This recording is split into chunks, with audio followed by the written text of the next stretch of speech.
बच्चों, तो कैसे हो। मैं आपको हिंदी साहित्य का इतिहास यूथ पब्लिकेशन से ऑब्जेक्टिव क्वेश्चन करवा रही थी। तो हिंदी साहित्य के इतिहास काल विभाजन से जितने प्रश्न बने वो करवा दिए हैं। आदिकाल से करवा रही थी। आदिकाल में मैंने 50 क्वेश्चन करवा दिए हैं। इससे आगे मैं 2-3 दिन नहीं करवा पाई, जो क्षमा प्रार्थी हूँ। अब हम 51वां प्रश्न से शुरू कर रहे हैं कि निम्नलिखित में से कौन चंदनबाला रास के रचयिता है। चंदनबाला रास किसकी है? आस्कू की है। किसकी है? आस्कू की है। कई बार प्रश्न ये पूछा गया है, तो ये देखो नीचे दिए गए हैं। तो चंद्रबरदाई ने पृथ्वीराज रासों में निम्नलिखित में से मुख्यतः किस छंद का प्रयोग किया? तो किसका किया? कवित का। कवित छंद का चंद्रबरदाई रासों में मुख्यतः कवित छंद का प्रयोग किया गया है। इसमें 68 छंदों का वर्णन है पृथ्वीराज रासों में।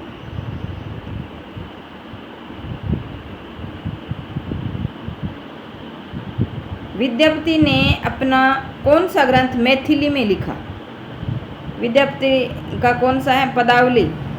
विद्यापति का पदावली ग्रंथ है, वो मैथिली भाषा में लिखा गया है। पय्यमचर्यों में किसका वर्णन है? तो राम का वर्णन है पय्यमचर्यों में।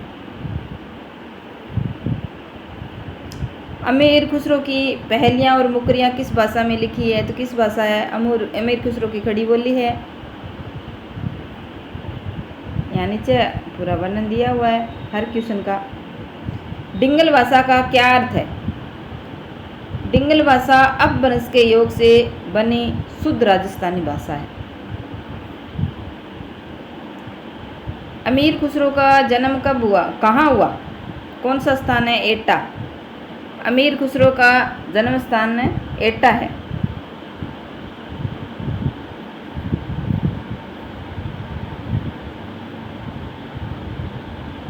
शुक्ल जी के अनुसार हमीर रासों के रचनाकार कौन है? तो सारंगधर। विद्यापति ने किस भाषा में काव्य रचना की? तो विद्यापति ने मैथिली भाषा में ज़्यादातर काव्य रचनाएं की है। अमीर खुसरो ने हिंदी के लिए कौन सा शब्द प्रयुक्त किया? तो कौन सा शब्द किया? हिंदवी। बी ऑप्शन इसका सही है, हिंदवी शब्द। कीर्तिलता की भाषा क्या है? कीर्तिलता की भाषा मिश्रित अपभ्रंश है। क्या है? मिश्रित अपभ्रंश है। बालचंद बिजवई भाषा दुह नहीं लग नहीं दुजन हास विद्यापति की किस रचना की पंक्ति है? यानी बालचंद बिजवाही भाषा दुह नहीं लगही दुजन हासा विद्यापति की किस रचना की पंक्ति है? तो ये किस रचना की पंक्ति है? कीर्तिलता की है। किसकी है? कीर्तिलता की। डी ऑप्शन नंबर सही है इसका। निम्नलिखित में से अमीर खुसरो की रचना नहीं है, तो कौन सी नहीं है? इसमें पुरुष परीक्षा अमीर खुसरो की रचना नहीं है, पुरुष परीक्षा। और ये तीनों अमीर खुसरो की है। निम्नलिखित में से कौन निर्गुण धारा का नहीं है? तो रैदास, कबीर, नानक ये निर्गुण धारा के है। इसमें विद्यापति है, वो निर्गुण धारा के नहीं है। ढोला मारू रा दुहा, ढोला के पिता का क्या नाम था? ढोला के पिता का नाम था राजा नल।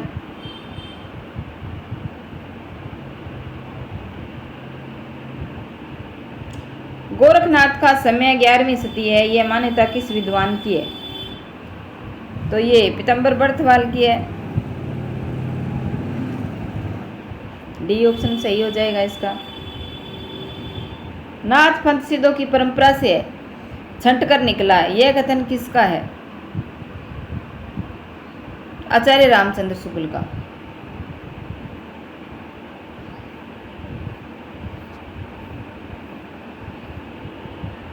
पिंगल मिश्रित भाषा की रचना है, तो पृथ्वीराज रासो है। पृथ्वी रस है वो पिंगल है, मिश्रित भाषा की रचित रचना है। आदिकालीन हिंदी के संबंध में उपयुक्त नहीं है। कौन सा कथन इसमें उपयुक्त नहीं है? संयोगात्मकता की ओर झुकाव नहीं है इसमें। यह ध्वनि का विकास है, ड ध्वनि का विकास है, संयुक्त स्वर ऐ का प्रयोग हुआ है, लेकिन संयोगात्मकता की ओर झुकाव नहीं है इसमें।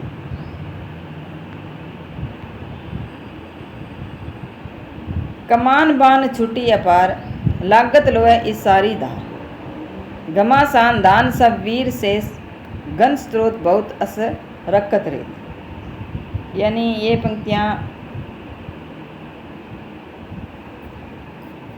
होने वाले युद्ध का, कौन से युद्ध का वर्णन है? तो पृथ्वीराज की सेना व समुद्र शिखर की सेना के बीच का युद्ध है। ठीक है, सी ऑप्शन इसका सही है।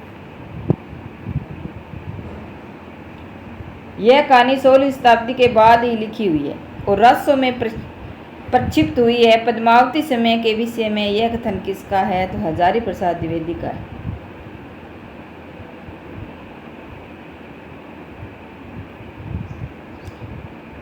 तिब्बत के 84 सिद्धों की परंपरा कौन से सिद्ध से आरंभ हुई? लुइपा से।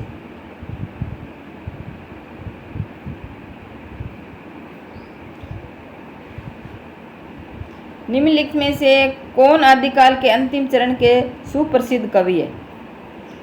तो आदिकाल के अंतिम चरण के सुप्रसिद्ध कवि अमीर खुसरो है। कौन है? अमीर खुसरो।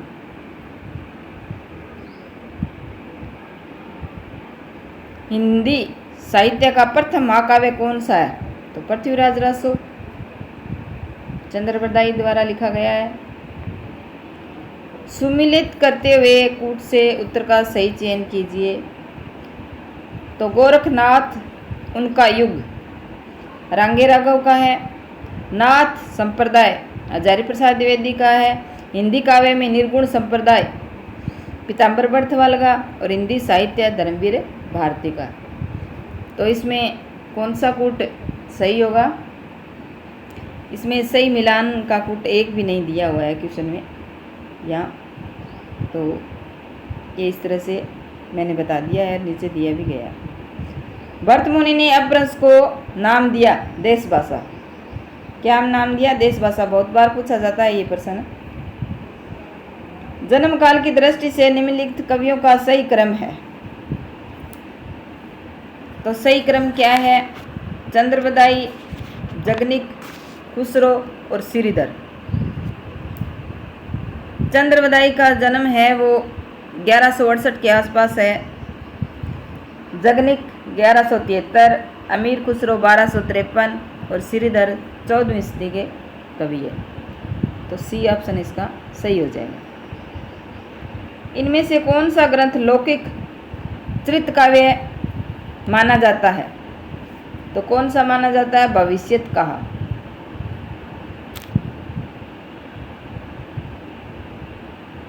भविष्यत का इसमें लौकिक चरित ग्रंथ है माना जाता है। नाथ संप्रदाय के प्रवर्तक इनमें से कौन है? गोरखनाथ। बहुत बार पूछा जाता है ये प्रश्न। महापुराण के रचनाकार पुष्यवदंत। इन सिद्धों एवं नाथों में सबसे पुराने हैं। तो सिद्धों एवं नाथों में सबसे पुराने कौन है? तो इसमें मच्छिंद्र नाथ सबसे पुराने माने जाते हैं।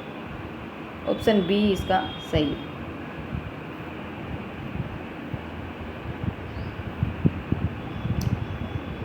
आदिकाल साहित्य की प्रमुख प्रवृत्ति से संबंधित कौन सा कथन सही नहीं है? तो कौन सा इसमें सही नहीं है?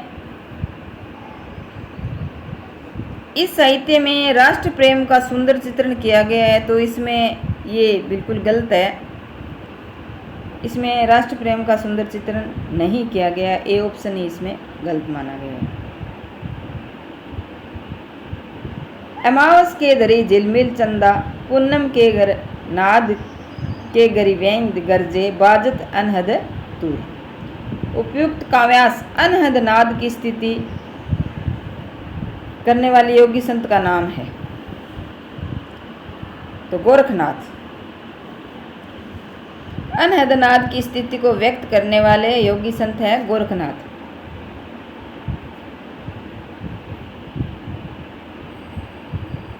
भाषा की कसौटी पर यदि ग्रंथ को कसते हैं तो और भी निराश होना पड़ता है, क्योंकि वह बिल्कुल बेठिकानी है। उसमें व्याकरण आदि की कोई व्यवस्था नहीं है। आचार्य शुक्ल का उक्त कथन किस ग्रंथ के संदर्भ में है? तो ये पृथ्वीराज रासो के संदर्भ में है। निम्नलिखित में से किस रचना में कड़वक शैली का प्रयोग नहीं हुआ है? तो पावड़ा दुआ में कड़वक शैली का प्रयोग नहीं हुआ है। सांकेतिक अर्थ रखने के कारण इनकी वाणियों की भाषा को संध्या भाषा कहा है। तो किन की वाणियों की भाषा को संध्या भाषा कहा है? सिद्धों की वाणियों को। सिद्धों की वाणी को संध्या भाषा कहा है। कई बार पूछा गया है ये प्रश्न। आदिकाल के किस कवि की भाषा हिंदी के वर्तमान रूप में सर्वाधिक निकट है? अमीर खुसरो की। अमीर खुसरो पर बहुत सारे प्रश्न पूछे जा रहे हैं आदिकाल से। पृथ्वीराज रासो में प्रमुख रस कौन सा है? पहले छंद का पूछा गया था, अब रस का पूछा जा रहा है। वीर और श्रृंगार रस प्रमुख है इसके।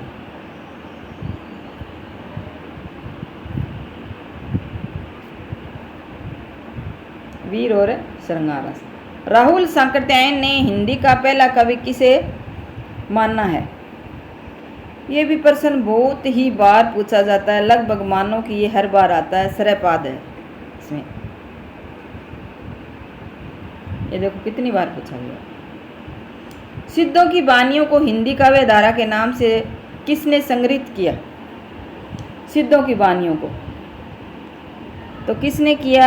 महापंडित राहुल सांकृत्यायन ने। ई ऑप्शन इसका सही हो जाएगा। आदिकाल के कवि सरयपाद की काव्य परंपरा में विकसित नाथ पंथ के हटियों का पलवन आगे चलकर इनमें से किस कवि में हुआ? तो किस में हुआ? कबीर दास जी में। बौद्ध धर्म के सिद्धांतों में देश की बदलती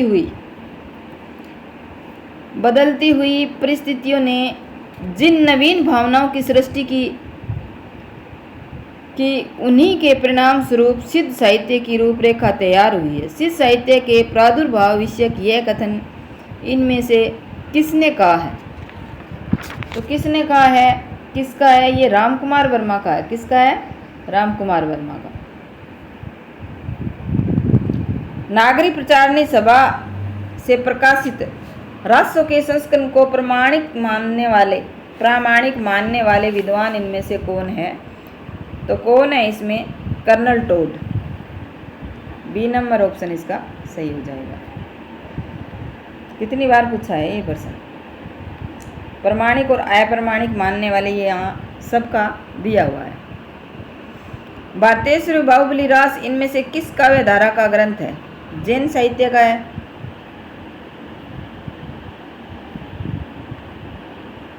निम्नलिखित में कौन सी रचना शिलाकित है?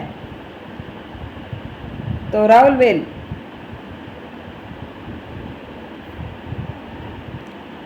आदिकालीन साहित्य से संबंधित इनमें से कौन सा कथन सही नहीं? तो इसमें कौन सा कथन सही नहीं है? दोहा, कोसों और चर्या गीतों की भाषा शैली में कोई अंतर नहीं। तो ये बी ऑप्शन इसका सही नहीं है।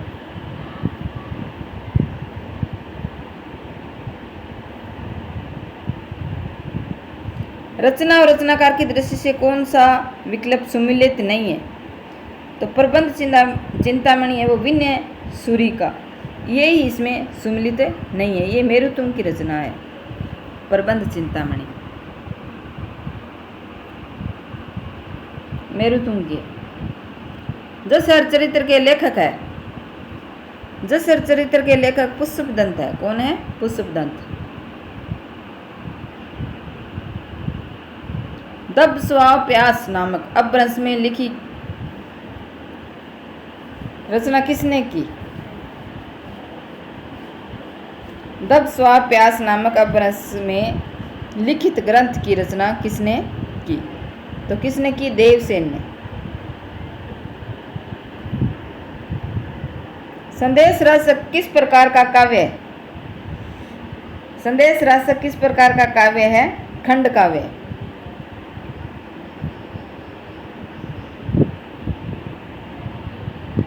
आलवार संतों की संख्या कितनी मानी गई है?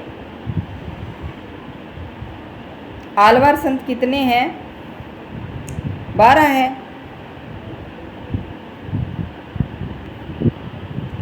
कौन सा वध किस ग्रंथ की प्रमुख घटना है? तो पृथ्वीराज रासो।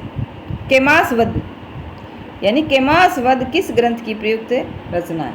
सॉरी, केमास वध बहुत बार पूछा जाता है ये प्रश्न, तो ये पृथ्वीराज रासो से केमास वध। अपभ्रंश भाषा में लिखित रामचरित कौन सा ग्रंथ है? अपभ्रंश में लिखा गया पंचचर्यु राम पर आधारित है। ये अभी पीछे आया है प्रश्न। पृथ्वीराज रासो की भाषा क्या है? अभी हम ये प्रश्न करके कहे हैं डिंगल, डिंगल भाषा। पृथ्वीराज रासो की भाषा डिंगल है। अपभ्रंश एवं राजस्थान के मिश्रित रूप को डिंगल कहते हैं, जबकि अपभ्रंश एवं ब्रज भाषा से मिश्रित कौन सी भाषा होती है? पिंगल होती है। निम्नलिखित में से कौन सी रचना अपभ्रंश के प्रभाव से मुक्त हिंदी की रचना मानी जाती है?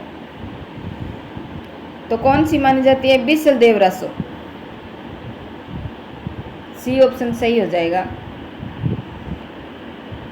पंडिये सहल सत बखानी देही बुद्ध बसंत न जाने, यह किसकी काव्य है? पंक्ति है। तो किसकी है? ये सरहपाद की है। किसकी है? सरहपाद की। डी ऑप्शन सही हो जाएगा इसका। अल्ल उदल नामक वीर सरदारों की वीरतापूर्ण लड़ाइयों का वर्णन निम्नलिखित में से किस ग्रंथ में है? तो परमाल रासो में अल्ल और उद्दल। कई बार पूछा जाता है ये प्रश्न। डॉक्टर रामकुमार वर्मा ने अपने इतिहास ग्रंथ हिंदी साहित्य का आलोचनात्मक इतिहास में हिंदी का पहला कवि किसे मानना है?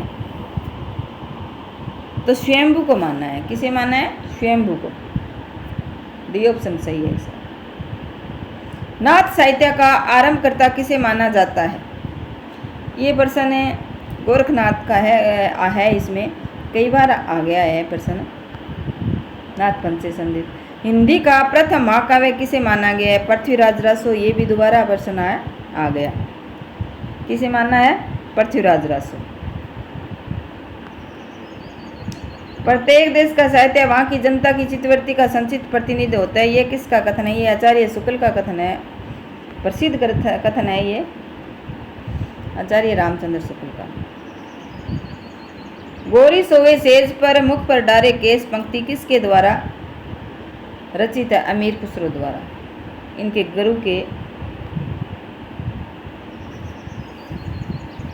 गुरु निजामुद्दीन औलिया की मृत्यु पर लिखी गई थी। आदिकाल के किस कवि ने खड़ी बोली में रचना की है? तो अमीर खुसरो ने।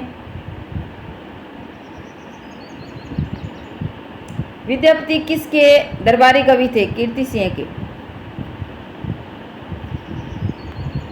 कौन सिद्धों तथा नाथों के सूची में उभयनिष्ठ है?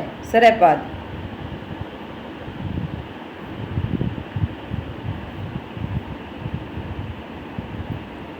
अल्लखंड नाम से प्रसिद्ध रचना कौन सी है? तो परमाल रासो। अभी प्रश्न आया था ये आल्हा और उद्दल वाला। चंद्रवरदाई।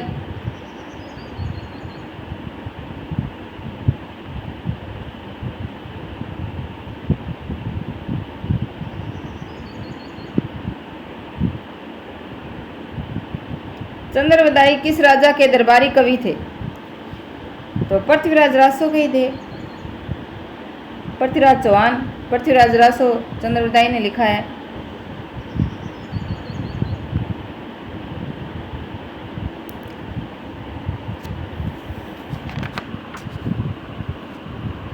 ये आध्यात्मिक रंग के चश्मे। आध्यात्मिक रंग के चश्मे आजकल बहुत सस्ते हो गए हैं। उन्हें चढ़ाकर जैसे कुछ लोगों ने गीत गोविंद के पदों को आध्यात्मिक संकेत बताया है, वैसे ही विद्यापति के इन पदों को भी शुक्ल जी के उक्त कथन का क्या से है? तो क्या से है इसका कि विद्यापति के पद अधिकतम श्रृंगार के ही है। सी ऑप्शन इसका सही है।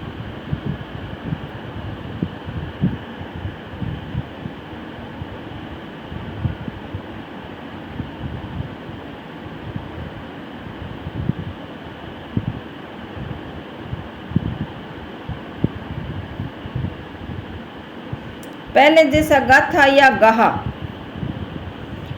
पहले जैसा गाथा आगा कहने से प्राकृत का बोध होता था, वैसे ही पीछे कहने से अपभ्रंश या लोक प्रचलित काव्य भाषा का बोध होने लगा। तो आचार्य शुक्ल इस कथन के किसके बारे में कह रहे हैं? ये दोहा या दोहा के बारे में ही कह रहे हैं।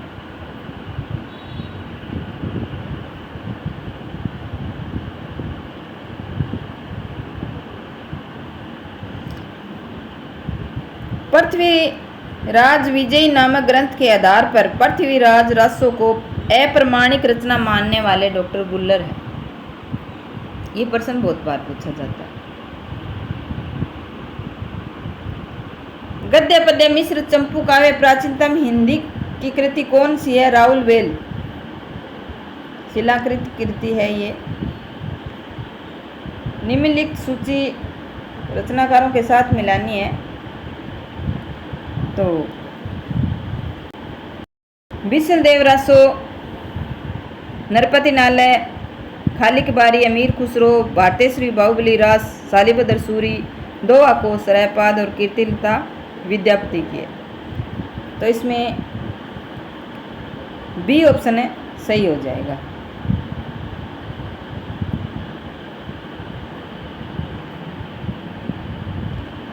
अब स्थापना इसमें ऑप्शन दिए हैं ए और आर। जनता की चित्तवृत्ति के परिवर्तन के साथ साहित्य के स्वरूप में परिवर्तन नहीं होता, ये तर्क है, क्योंकि प्रत्येक देश का साहित्य वहाँ की जनता की चित्तवृत्ति का संचित परिवर्तन। इसमें ए गलत है और आर सही है।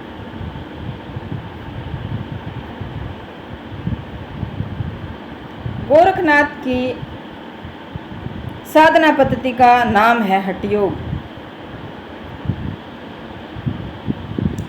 पावड़ा दवा ग्रंथ के रचनाकार है राम सिंह।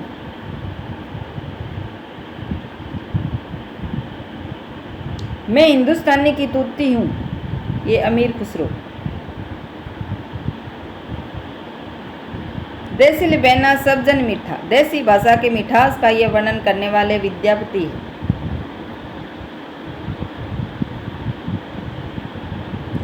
सारंग पद्धति किस विधा की रचना है? सुभाषित संग्रह। मैथिल कोकिल नाम से कौन जाने जाते हैं? विद्यापति।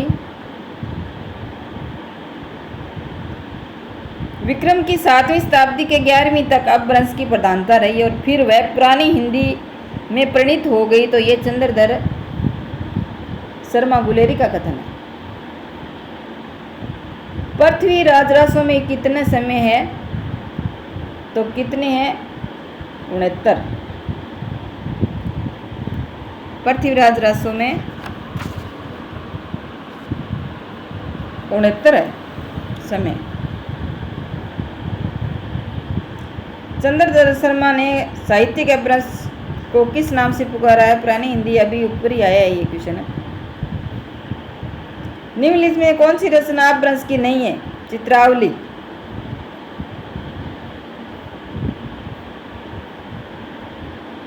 चित्रावली है वो अपभ्रंश की नहीं है। विशुद्ध चरितावली जीवन चरित्र का लेखक कौन है? माधव प्रसाद मिश्र। अमीर खुसरो का मूल नाम था अबुल हसन।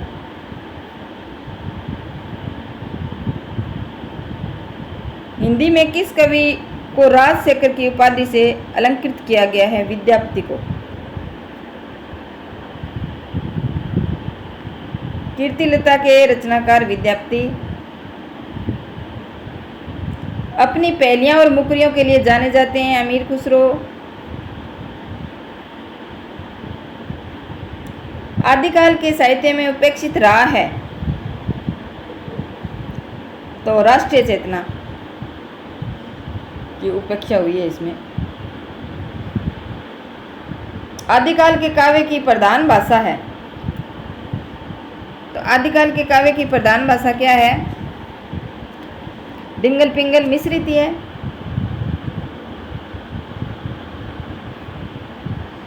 पुस्तक जलन हृदय चली गजन निरपकाज, यह पंक्ति किस कवि से संबंधित है?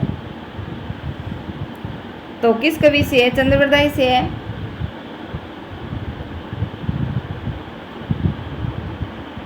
निम्न में से कौन सा सुमेलित नहीं है? इसमें शालीबद्र रास है वो जीनदत्त सूरी की नहीं है, ये भारतेश्वरी बावली रास की है। तो इसमें सी ऑप्शन है, सही नहीं है।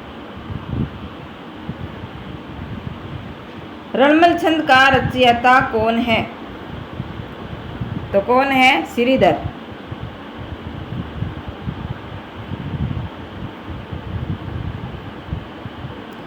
पृथ्वीराज रासों में पृथ्वीराज के पिता कौन थे? सोमेश्वर।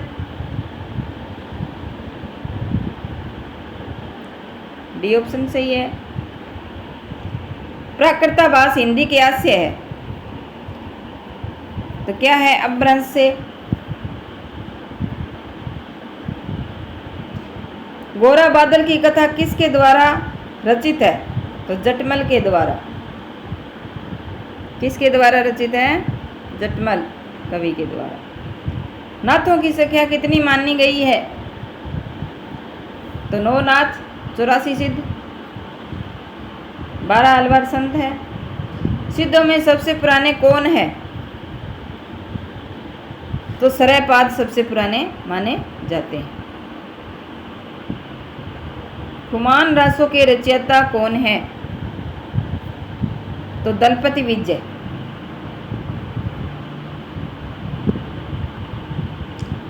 निम्न में से कौन सी रचना विद्यापति की नहीं है? तो विद्यापति की रचना कौन सी नहीं है? जयमेघ जस चंद्रिका। जयमेघ जस चंद्रिका की रचना मधुकर भट्ट की रचना है, ये विद्यापति की नहीं है।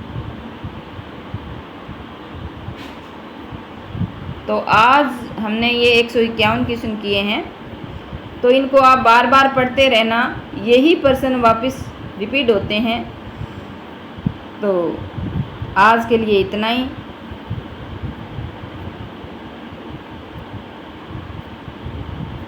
बार बार पढ़ोगे तो याद